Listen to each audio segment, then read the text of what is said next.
नमस्कार मित्रों, स्वागत है आप सभी का। आज हम बात करेंगे कल्पना शक्ति के स्वामी जो हैं चंद्रमा की, और उनकी राशि की जो कर्क राशि है। ऐसे व्यक्ति जो कल्पना शक्ति के स्वामी भी हैं, जो कार्य में तत्पर रहते हैं और इसी प्रकार शांत स्वभाव के भी होते हैं, चंचल प्रकृति भी होती है। आगे बढ़ते हैं। इस वीडियो में हम बात करेंगे आपके कार्य की, आपके व्यवसाय की, आपके धन की, आपके परिवार की, कुटुंब की, और किन बातों का आपने ध्यान रखना है। यह राशिफल मित्रों चंद्र राशि और नाम राशि के अनुसार है। मैंने यहाँ पे नाम राशि के जो लेटर्स हैं वो मेंशन कर दिए हैं। ये 9 अक्षर हैं। जिन व्यक्तियों का नाम इन 9 अक्षरों के ऊपर पड़ता है उनकी जो है कर्क राशि बनती है।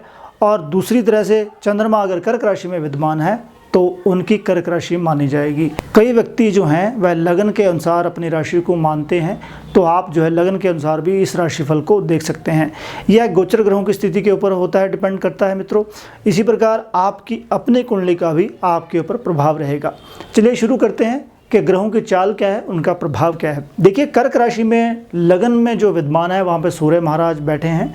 उसी प्रकार दूसरे भाव में जो कुटुंब का है, जो वाणी का है, वहाँ पे मंगल, शुक्र और बुध की युति है। उसी प्रकार सुख भाव में तुला राशि में केतु महाराज विराजमान है। उसके अपोजिट जो है कर्म भाव में गुरु और राहु की युति है। उसी प्रकार जो अष्टम जो स्थान है, जो गुप्त विद्याओं का है, जहाँ पे शनि महाराज विराजमान हैं।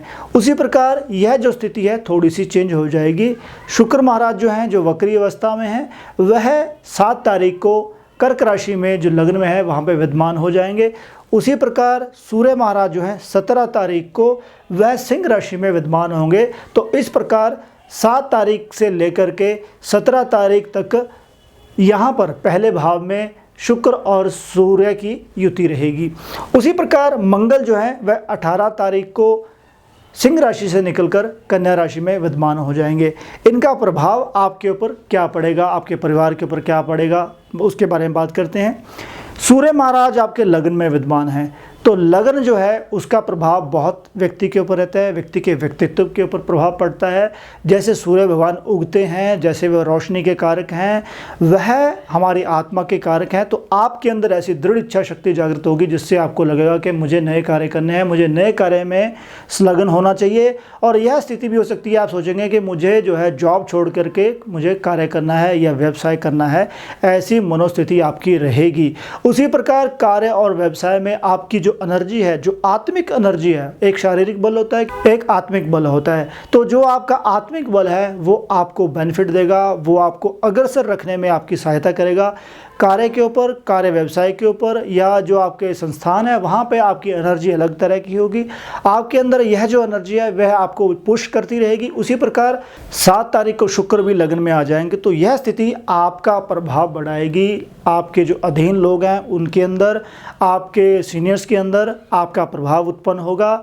और आपके अगर संबंध हैं, जैसे आप बिजनेस करते हैं, तो आपके संबंध और दृढ़ होंगे। लोगों के साथ नई कार्य, व्यवसाय और योजनाएं बनाने में आप सक्षम हो पाएंगे। उसी प्रकार द्वितीय भाव में मंगल, शुक्र और बुध की युति रहेगी 7 तारीख तक। शुक्र 7 तारीख को जो है कर्क राशि में विद्यमान होंगे। पहला जो हफ्ता है वह आपकी वाणी, आपके कुटुंब, आपके परिवार के ऊपर विशेष एनर्जी रहेगी। आपके अंदर कार्य करने की जो क्षमता है वह बड़ी चढ़ी रहेगी। आपके अंदर ज्ञान की जो भावना है, धार्मिक स्थलों के ऊपर जाने की जो क्षमता है, जो आपको लगेगा कि मुझे वहाँ पे जाना चाहिए, वो आपके अंदर तीव्रता में रहेगी। और आपके अंदर जो ज्ञान का प्रभाव और प्रकाश रहेगा, उसी प्रकार आपकी वाणी जो है उसका भी प्रभाव रहने वाला है आपके काम के अंदर भी। उसी प्रकार यहाँ पे मंगल और बुध की युति रहेगी, तो आपको अपनी वाणी को कर्कश होने से रोकना है। आपकी वाणी जो है उसमें विशेष प्रकार की वृद्धि तो रहेगी, मगर मंगल की जो एनर्जी है, जो ऊर्जा है, उससे भी आपको बचना है, क्योंकि वह जो आपके कुटुंब, आपकी वाणी जो है उसको थोड़ा सा कर्कश बना सकती है। शुक्र जैसे ही वहाँ से निकलेंगे आपके अंदर ऐसी भावना आ सकती है, आप दबाव बनाने की कोशिश करेंगे।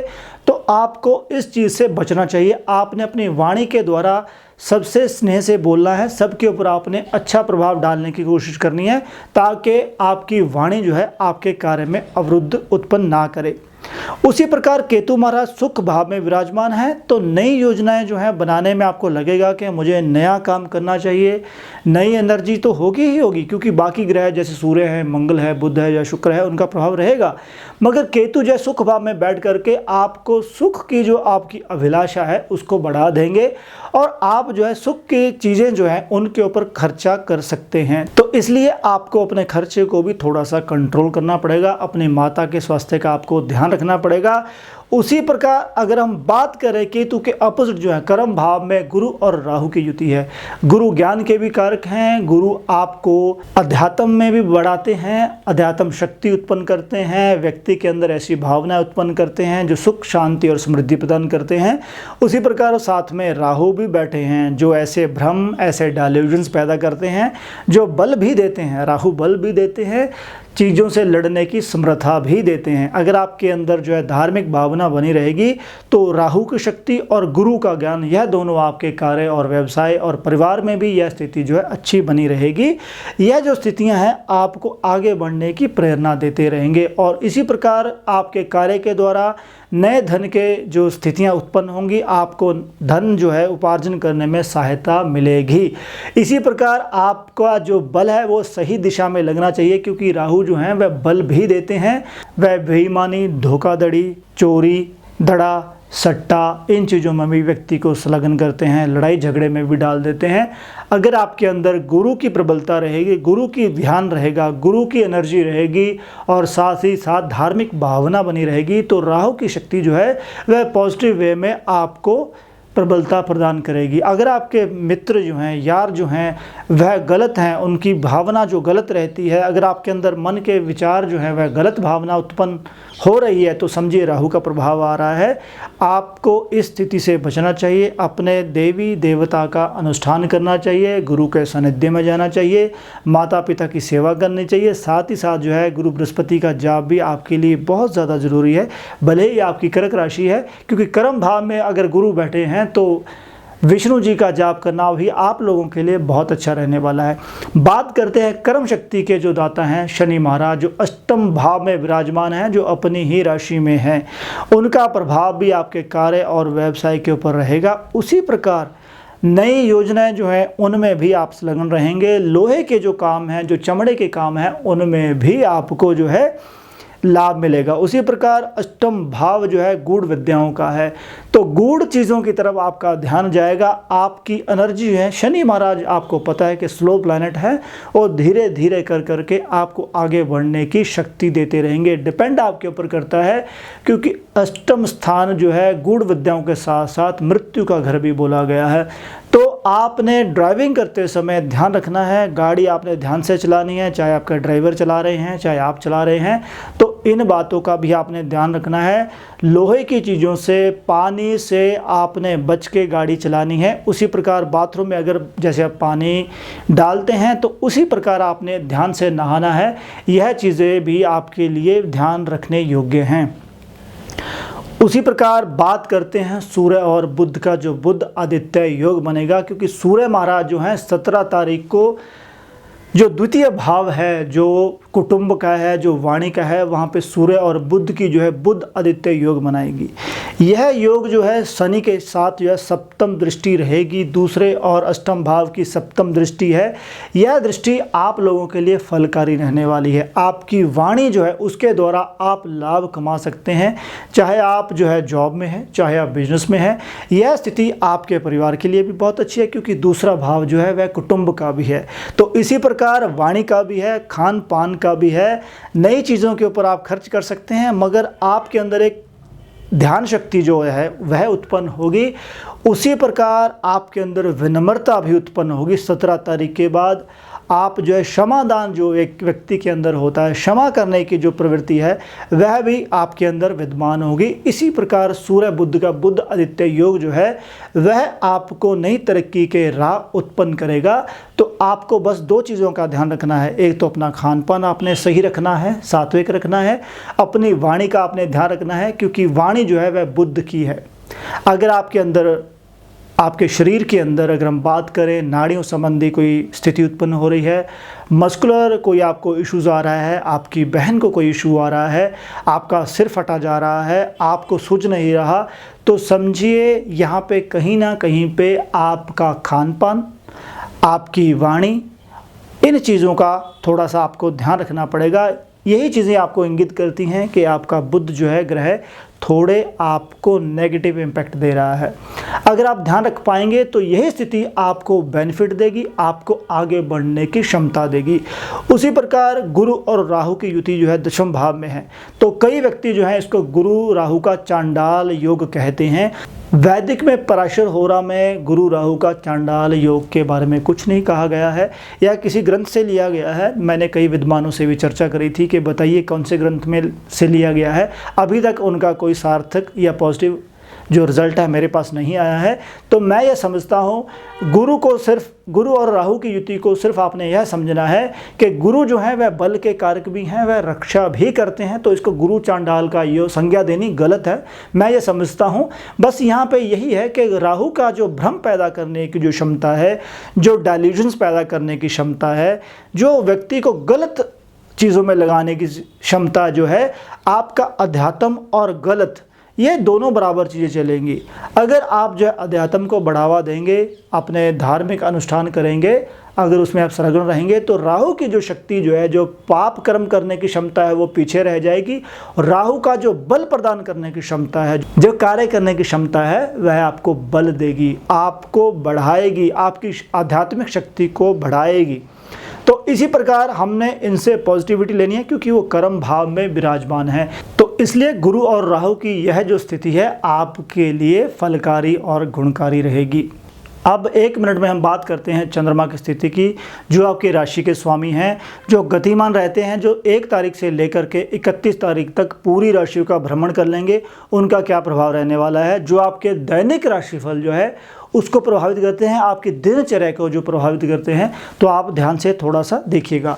1 तारीख को वह मकर राशि में विद्यमान होंगे, जो आपका सप्तम स्थान है, जो परिवार का है। तो उसी प्रकार वह 2 और 3 तारीख को शनि के साथ अष्टम भाव में युति बनाएंगे। तो आपने उस दिन अपनी माता का और अपना ध्यान रखना है, गाड़ी चलाते हुए आपने ध्यान रखना है। 4 और 5 तारीख को वह जो है धर्म स्थान में रहेंगे, परोपकार की भावना जो है वह प्रबल रहेगी। आपका भाग्य आपका 4 और 5 तारीख को साथ देगा। अगर आप भाग्य को आजमाना चाहते हैं तो 4 और 5 तारीख को आप उस स्थिति को कर सकते हैं। उसी प्रकार 6, 7 और 8 तारीख को वह गुरु राहु के साथ दशम भाव में विराजमान रहेंगे। अपने माता पिता का ध्यान रखिए, थोड़ा सा अपने मन का भी आपको उस दिन ध्यान रखना पड़ेगा। उसी प्रकार वह 9 और 10 तारीख को आय के स्थान में रहेंगे, तो आय के साधन जो है 9 और 10 तारीख को बनेंगे और यह स्थिति आपके लिए अच्छी रहने वाली है।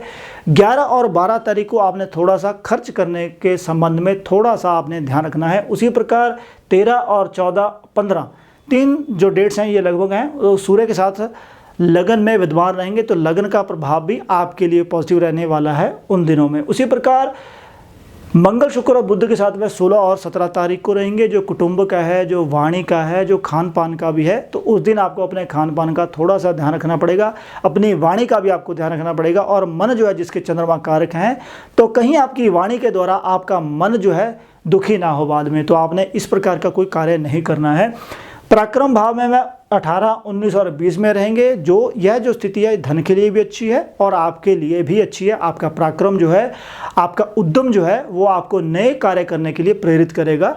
उसी प्रकार वह सुख भाव में केतु के साथ रहेंगे 21 और 22 को। जब केतु के साथ रहते हैं वैसे ग्रहण योग होता है, मगर उनका अपना स्थान है।